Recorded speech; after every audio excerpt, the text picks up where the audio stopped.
हूं AK कश्यप। आज इस वीडियो में बात करेंगे EPFO से संबंधित लगभग 27 करोड़ भारत में इससे संबंधित अकाउंट होल्डर हैं।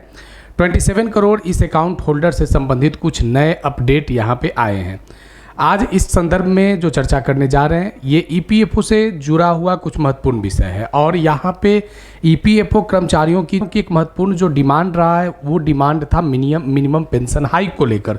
लेकिन इस बार भारत की वित्त मंत्री निर्मला सीतारमण से लोगों को आशा था कि कुछ इसमें ज़रूर बेहतर करेंगे, लेकिन अभी तक इससे रिलेटेड अभी तक जो इम्पोर्टेंट पॉइंट है उस पर सरकार ने किसी तरीके का कोई सुधार करने की योजना क्या बना रखा है। और दूसरा पॉइंट यहाँ पे कि मिनिमम पेंशन को हाइक को लेकर क्या यहाँ पे कुछ पैनल जो है वो आने वाले समय में आपको देखने को मिल सकते हैं। लेकिन इससे अलग हटकर कुछ महत्वपूर्ण बातों पर आज EPFO में चर्चा करेंगे। अगर अभी आप नए जुड़े हैं तो चैनल को जरूर सब्सक्राइब करके बेल आइकन को दबा दीजिएगा। वीडियो अच्छा लगेगा तो लाइक शेयर जरूर कीजिएगा। देखिए, सबसे पहले यहाँ पे ये भारत ही नहीं बल्कि विश्व का एक बहुत बड़ा जो सोशल सिक्योरिटी का संबंधित संस्था है, जहाँ पे लगभग अभी जो हमने कहा कि 27 करोड़ लोगों का यहाँ पे अकाउंट है EPFO में। अब EPFO में बहुत से इसके ड्राफ्ट में बदलाव होते रहते हैं समय समय पर। अभी जो बातें चल रहे हैं वह EPFO जो 3.0 है इससे संबंधित बातें चल रहे हैं कि कैसे इसमें व्यापक सुधार किया गया है। आइए समझेंगे इस वीडियो के माध्यम से कि इन सुधारों से आपको क्या फ़ायदा मिलेगा। अब यहाँ पे देखिए कि जो वेतनभोगी कर्मचारी की पहुँच और दक्षता में सुधार लाने के उद्देश्य से इसे और डिजिटल में प्लेटफॉर्म पर और इसे मजबूत किया गया है। EPFO 3.0 जो है ये आपके आने वाले समय में आपके बहुत से ऐसे चीज़ होंगे जिसको सुलभ और आसान बना देगा। अब देखिए होता क्या था कि जो भी आपके PF में पहले पैसे होते थे उससे संबंधित कुछ महत्वपूर्ण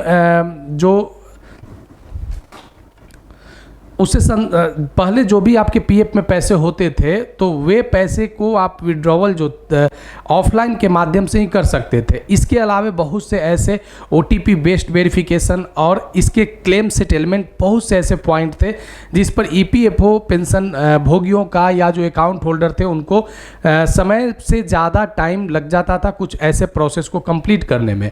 अब देखिए कुछ महत्वपूर्ण बातें जो आप देख सकते हैं कि जो भविष्य निधि ग्राहकों के लिए ATM निकासी, ऑटो क्लेम सेटलमेंट, OTP आधारित खाता अपडेट सहित अपनी बचत तक पहुंचाने की प्रतिबंधित करने के तरीकों में महत्वपूर्ण बदलाव लाएगा। अब यहाँ पे देखिए कि आप EPFO 3.0 में जो सबसे पहला जो मुख्य रूप से आप देख सकते हैं कि जैसे अगर आपके PF अकाउंट में अगर पैसा है तो आप बिल्कुल उसे ATM के जैसा आप ATM कार्ड के जैसा आप PF कार्ड को यूज कर सकते हैं। ये एक बहुत बड़ा व्यापक चेंजिंग है EPFO 3.0 का।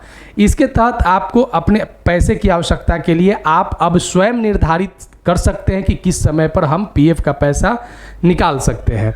यहाँ पे आप देख सकते हैं कि जल्द ही इसे जो जो स्टैंडर्ड बैंक ट्रांजैक्शन है इसके साथ ये EPFO को जोड़ दिया गया है।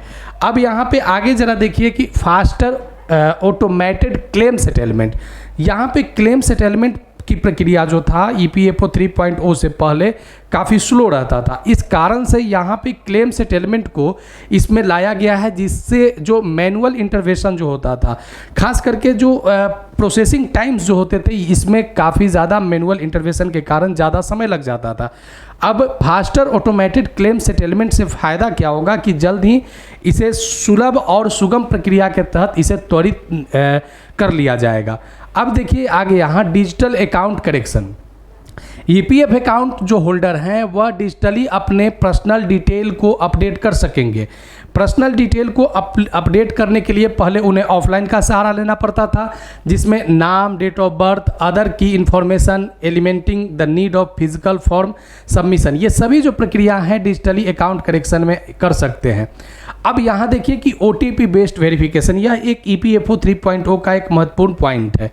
OTP कहाँ पे ये जनरेट हो सकता था, जैसे अब आप EPFO 3.0 में जब आप आप अगर EPFO में इनरोल हैं और आप में कुछ उसमें चेंजिंग करना है तो आपका जो मोबाइल होगा जो अकाउंट से जुड़ा हुआ रहेगा वहाँ पे अपडेट के लिए आपको OTP बेस्ड ऑथेंटिकेशन यहाँ पे वेरिफिकेशन प्रोसेस में शामिल कर लिया जाएगा। होगा क्या कि आपके OTP आधारित ये प्रोसेस जो होगा, जो आपके मोबाइल से जुड़ा हुआ रहेगा, बैंक अकाउंट से जुड़ा हुआ रहेगा, तो इस प्रक्रिया में काफ़ी आपको सहजता हो जाएगा। इम्प्रूव्ड ग्रीवांस, यहाँ पे एक और पॉइंट है, देखिए कि EPFO also working upgrading grievance. तो यहाँ पे EPFO में बहुत से ऐसे क्लेम हैं जहाँ पे इसे त्वरित निवारण के लिए आवश्यकता है, तो इसको लेकर भी EPFO ने इस EPFO 3.0 में इसे शामिल किया है। देखिए यहाँ पे EPFO में सामाजिक सुरक्षा एकीकरण और स्वास्थ्य सेवा विस्तार से संबंधित भी कुछ बातों पर चर्चा किया गया है। यहाँ पे मुख्य रूप से यहाँ पे इस चीज़ को चर्चा किया गया है कि EPFO पेंशन धारकों के अलावा सामाजिक सुरक्षा पेंशन में अटल पेंशन योजना, प्रधानमंत्री जीवन बीमा योजना, श्रमिक जनधन योजना, केंद्र सरकार की कल्याणकारी योजना में EPFO की पारिस्थितिकी तंत्र में इंटीग्रेटेड प्रयास चल रहे हैं। यहाँ पे EPFO से जुड़े हुए जो अकाउंट होल्डर होते हैं उनके लिए ESIC की हॉस्पिटल सुविधा है। भारत में ऐसे हॉस्पिटल की संख्या, अस्पतालों की संख्या 165 है, जो EPFO 3.0 का भी ये पार्ट रहेंगे। आने वाले समय में ये जो एक महत्वपूर्ण सुधार EPFO 3.0 में आपको देखने को मिला है उन अकाउंट होल्डर का जो EPFO के ग्राहक के रूप में इनरोल है। देखिए आगे इसमें जो सबसे महत्वपूर्ण बात है कि जो पैनल की जो बात किया जा रहा है मिनिमम पेंशन हाइक को लेकर, हायर पेंशन में भी कुछ लोगों को यहाँ पे सेलेक्ट किया गया है। अब आने वाले समय में इस पर केंद्र सरकार कितना जल्द प्रक्रिया को पेंशन के मसले पर कुछ त्वरित निवारण कर पाती है या नहीं कर पाती है, इस विषय में काफ़ी गंभीरता से लेने की सरकार को ज़रूरत है कि ताकि बहुत से ऐसे अकाउंट होल्डर हैं जो पेंशन भोगी हैं जिनको मासिक पेंशन 5,000 से कम मिल पाते हैं, और इसमें सबसे बड़ी संख्या वे लोग का है जिनकी पेंशन 1,000 से भी कम बन पाते हैं। तो आने वाले समय में इस इन्फ्लेशन रेट और जो मार्केट का रेट है ये सभी को देखते हुए सरकार को इस पर चाहिए कि एक त्वरित कार्रवाई करते हुए जो हायर मिनिमम पेंशन से संबंधित डिसीजन है, जहां पे जो डिमांड किए जा रहे थे तो वैसे डिमांड जो कर्मचारियों के हक में हो, जिससे इन लोगों को भी सेटिस्फेक्शन पहुंचे। लगभग यहाँ पे संख्या अगर बात करें, तो यहाँ पे एक बहुत बड़ी संख्या EPFO अकाउंट होल्डर का है। मिलेंगे आगे फिर से हम नेक्स्ट टॉपिक में। अगर वीडियो अच्छा लगा है तो लाइक शेयर जरूर कीजिएगा, सुझाव होगा तो आप कमेंट में लिखिएगा। मिलेंगे आगे। अगर नए जुड़े हैं तो चैनल को जरूर सब्सक्राइब करके बेल आइकन को दबा दीजिएगा। धन्यवाद।